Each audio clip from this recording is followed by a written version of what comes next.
Heartbreaking incident. The headline, in its raw, clickbait form, does what modern media does best. It reduces a profound human tragedy to a single heart-shattering soundbite. What he told their kids will break your heart. It's a promise of voyeuristic sorrow, an invitation to peer through the digital keyhole into the most private moment of a very public family. But behind that headline lies a story far more complex and human than any tabloid could ever capture. This is not a story designed to break your heart, but to deepen our understanding of resilience, of the painful choreography between public duty and private agony, and of the language a father must find to explain the inexplicable to his children. The announcement from the Princess of Wales herself was a masterclass in courage and composure. Seated on a simple bench, surrounded by the nascent spring foliage, Catherine spoke with a quiet strength that belied the terrifying reality of her diagnosis.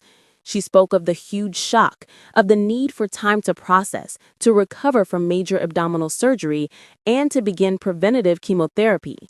Her words were measured, her gaze steady.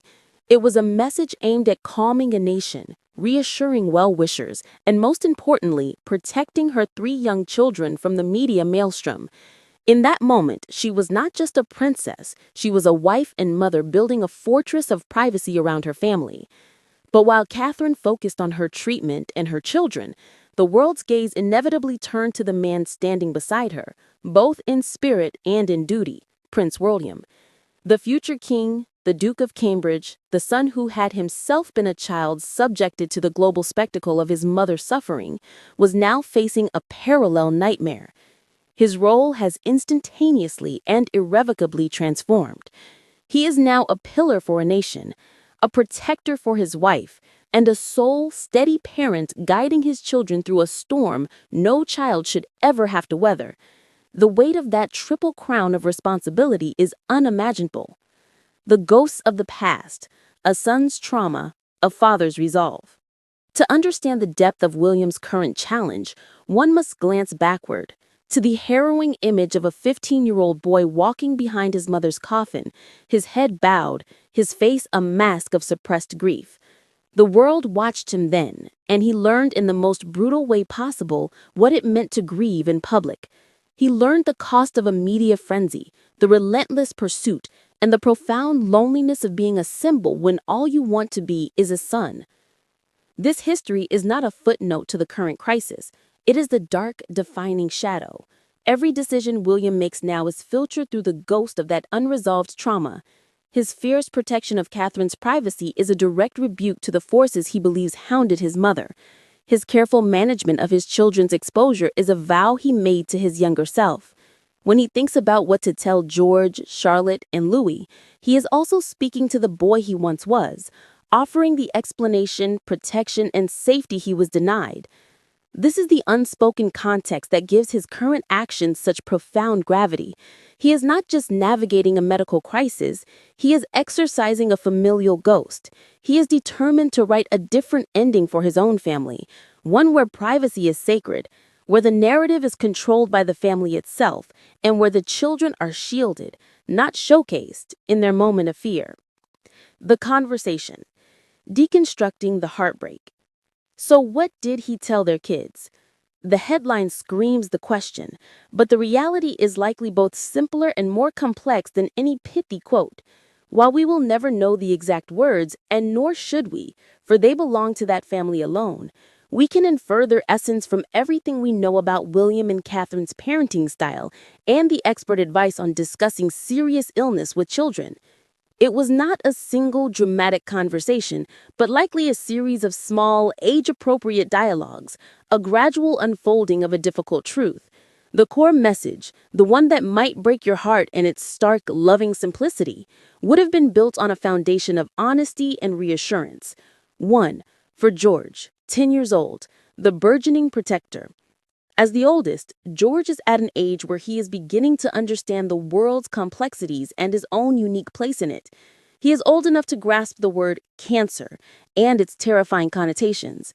William's conversation with him would have been one of sober honesty, tempered with immense reassurance. He might have said, "Your mother is very poorly. She has an illness called cancer.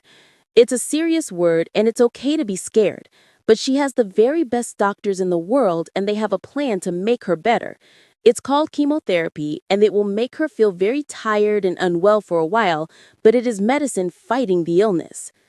The heartbreak here lies in the weight placed on young George's shoulders. William would be acknowledging his son's maturity, asking him to be brave, to help look after his younger siblings, and to understand that mommy might not be able to do all the things she used to for a while. He would be inviting George into the circle of strength, a heavy honor for a 10-year-old boy. 2. For Charlotte, 8 years old, the empathetic heart. Charlotte, often noted for her confident and caring demeanor, would require a slightly different approach. The explanation would be less clinical, more emotional. The focus would be on feelings. William might have held her and said, "Mommy's body has some poorly cells in it, and she needs some very strong medicine to help her get strong again. This medicine might make her lose her hair, and she might need to rest a lot, but it doesn't change how much she loves you. She loves you more than anything in the world, and so do I.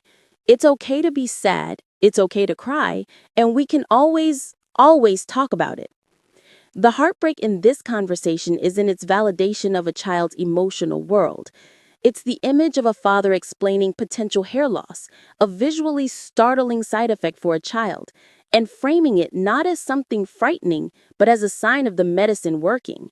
It's the promise that the emotional anchor of their mother's love remains unshaken, even if her physical presence is altered. 3. For Louis, 5 years old, the innocence perspective.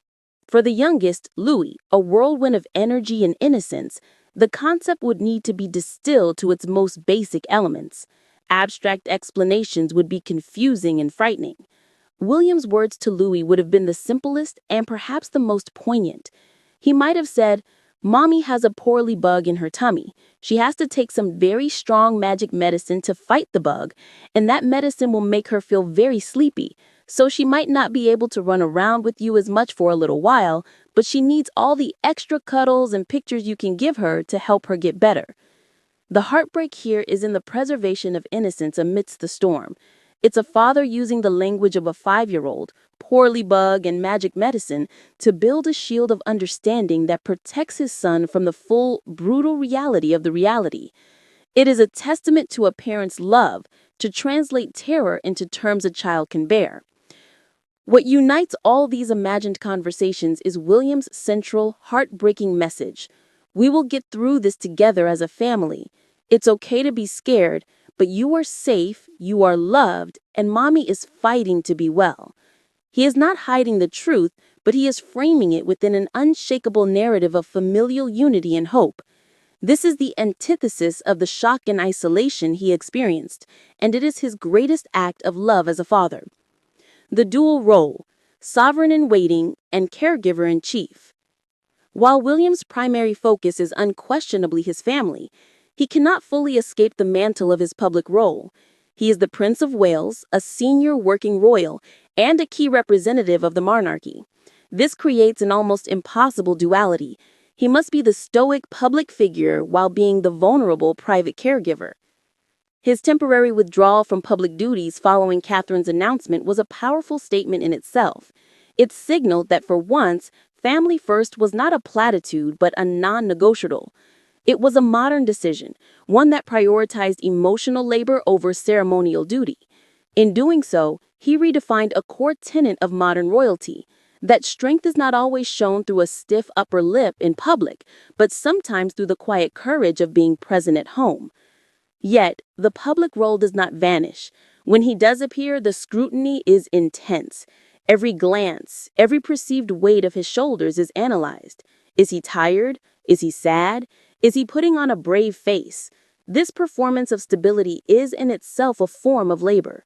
He must project enough calm to reassure the nation while undoubtedly carrying a universe of worry within. Furthermore, he is now the sole representative of his branch of the family. The Fab Four dynamic is paused.